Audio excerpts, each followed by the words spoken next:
Have you ever wondered if there is a secret to really boosting your core strength? Now, there may be a missing link of something that you have never heard of or you didn't know can really make a big difference to getting these muscles stronger, more toned, help ease back pain, and solve a lot of problems for you when you have a stronger core. Pelvic floor therapy is this missing link. And after the thousands of clients that I have helped as a physical therapist specializing in women's health, I'm gonna talk today about how your pelvic floor can really impact your core strength and how this can be a huge boost to you when it's coming to the types of exercises that you should be doing and what can really help you boost that core strength. My name is Dr. Dawn Andalone. I'm a women's health physical therapist who specializes in the pelvic floor and also Pilates for back pain. And with the core muscles, we're talking about those deep abdominal muscles, not just the six-pack abs, the superficial muscles you see, but maybe you've heard of working on trying to get a stronger core because your back hurts or because you have slumped posture or for other reasons in regards to working on specific exercises to really help here. Well, I'm going to explain what the pelvic floor is and how that can really impact getting your core stronger.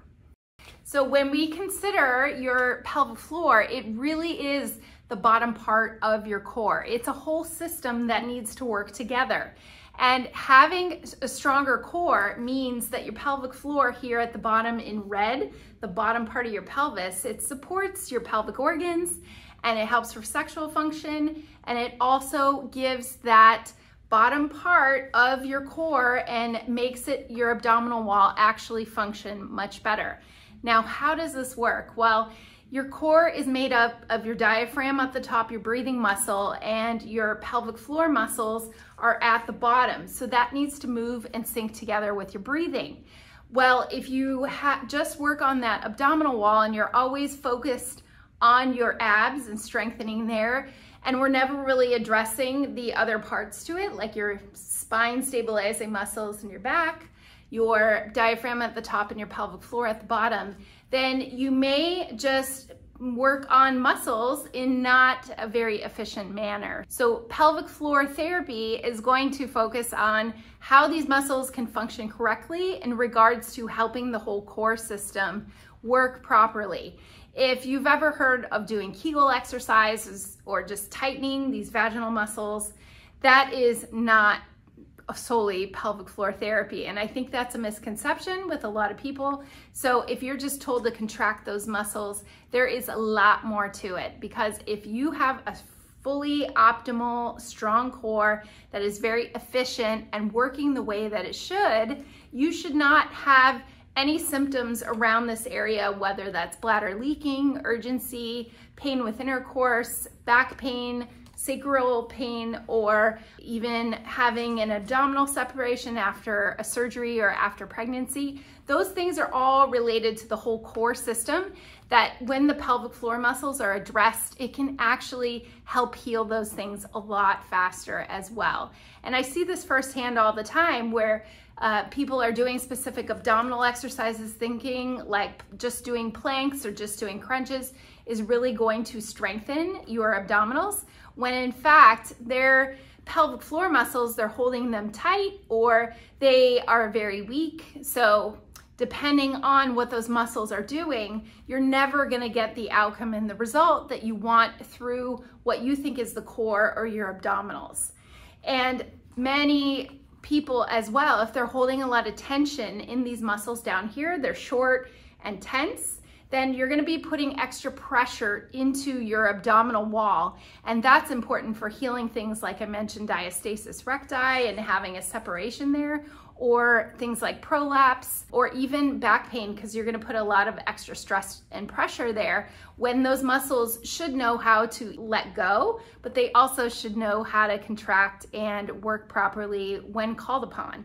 So you use your core muscles for any kind of movement, whether you're bending over to pick up something from the floor, you're swinging a golf club, or you're running, those core muscles have to know when to activate to help control your trunk and control your movements. And then your arms and legs should follow. So if you don't have an efficient core system and it's not working properly, that's where our body starts to break down. We get more stress and pressure on our spine. We end up with problems like bladder prolapse or having any other dysfunction within the pelvic cavity, or sometimes hip pain. So there's a lot of different things that can affect not having your core system work properly and just working on one area like your abs. So that's where your pelvic floor and pelvic floor therapy is very important. Now, what happens when you actually see a pelvic floor therapist? Well, you're evaluated in a way that they're gonna take a lot of history. They're gonna wanna know what your symptoms have been like, and if you don't have any symptoms and you truly just wanna get stronger, then they may find that you're not using the muscles properly. So when you go to do an exercise, you may be clenching or tensing those muscles all the time rather than breathing through them.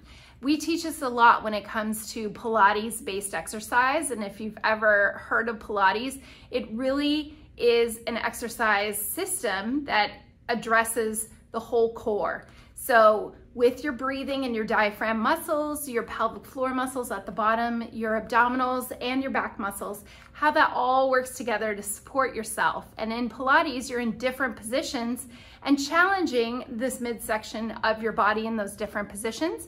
That has a huge carryover into your daily life and truly can get a stronger core in a more functional way. So using your core muscles, it's not just tensing and tightening your navel to the spine. We don't like to think of it like that. We need to think of it like a system, and breathing and activating the pelvic floor and learning how to let it go. There are ways that you can make those muscles more efficient and therefore can actually help tone that deepest abdominal layer toward the midsection and help tone your abs even better. So that's how the pelvic floor can be related to your core muscles and even your abdominal wall too. So what happens if your pelvic floor muscles are either too weak or too tense? So like I mentioned, we don't know that unless you're truly evaluated and seen by a pelvic floor therapist that can do a proper assessment and can find out what those muscles are capable of doing, just like any other muscle system in your body. And yes, we are trained to do an internal assessment. It is not as invasive or scary as you may think. You can actually go back and watch a prior video of mine on what to expect from pelvic floor therapy, and that way you can understand what's all entailed in that assessment and the treatment. Now, those muscles, because they are internally in the pelvic wall, we want to make sure that they aren't tense all the time. And when they are tense all the time, they can, in turn, a tight muscle can be weak. So what do? We learn how to lengthen and relax those muscles, which can be connected from the brain of learning how to even let them go, because it's a neurological connection between your brain and your muscles. So deep breathing exercises, yoga poses such as like a butterfly stretch or a pigeon stretch, those pelvic opening types of stretches and exercises can be very helpful when it comes to lengthening and letting go of your pelvic floor. Even a deep squat to the floor and getting down real low in that deep squat and working on breathing, those types of exercises can be very helpful to lengthen the pelvic floor so it actually can work properly and stabilize that area and help even with your abdominal wall. Now, if your pelvic floor muscles are not necessarily tense and shortened, but they're truly weak, we see this a lot after childbirth where those muscles might need more training and they have some weakness, or even in the menopausal stage where we start to lose your muscle tone and we start to get some vaginal atrophy because lack of estrogen and hormone changes. So those muscles may need to be trained again how to actually support your pelvic organs and also how to support that bottom part of your core And in turn, when working on those, that can really help you feel more supported through your back and your abdominals when you're doing a lot of movements and exercises too. So there is a huge connection between your pelvic floor and doing some pelvic floor therapy and how that can really strengthen your core. So this is important to know. It's not just for new moms that have just had a baby and they need to work on some core strengthening and pelvic floor strengthening. No, I see women who have never had kids that want to work on their core strength and may have some pelvic floor concerns such as prolapse or bladder issues or constipation or painful intercourse. Now, those pelvic floor muscles, you may not have any symptoms at all, but you want to work on your core, so we need to make sure that that whole system is functioning properly by getting your pelvic floor muscles to work correctly and make sure they're syncing with what you're trying to do with all those ab exercises.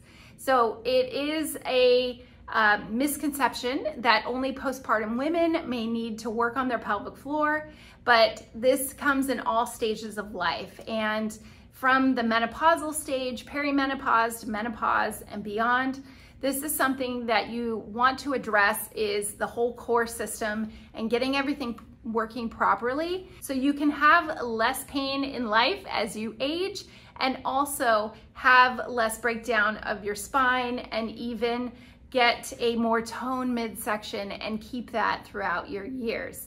So I think it's important to know that your pelvic floor and doing pelvic floor therapy is super important, not just for down there, but this whole section through your abdominal wall.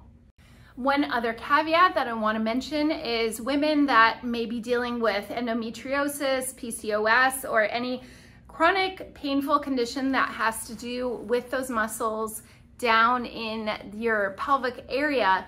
Well, doing pelvic floor therapy can be a huge relief as well, because when you are holding a lot of tension in that area, that can also make the pain a little bit worse. So releasing tension, doing some of those yoga poses and breathing and addressing the pelvic floor with some core strengthening is going to be a huge benefit, because you don't want to overuse one area of your body. You really want to get the whole system functioning together.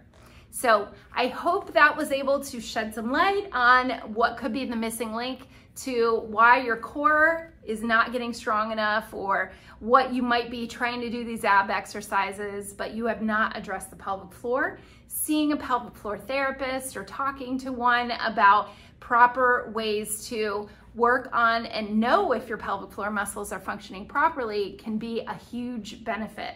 So I hope this helped. If you want to learn more about other women's health topics when it comes to Pilates, the pelvic floor, and back pain, then hit subscribe, because we release new videos every week and I would love for you to come back and watch another one. So thank you and hope you enjoyed this.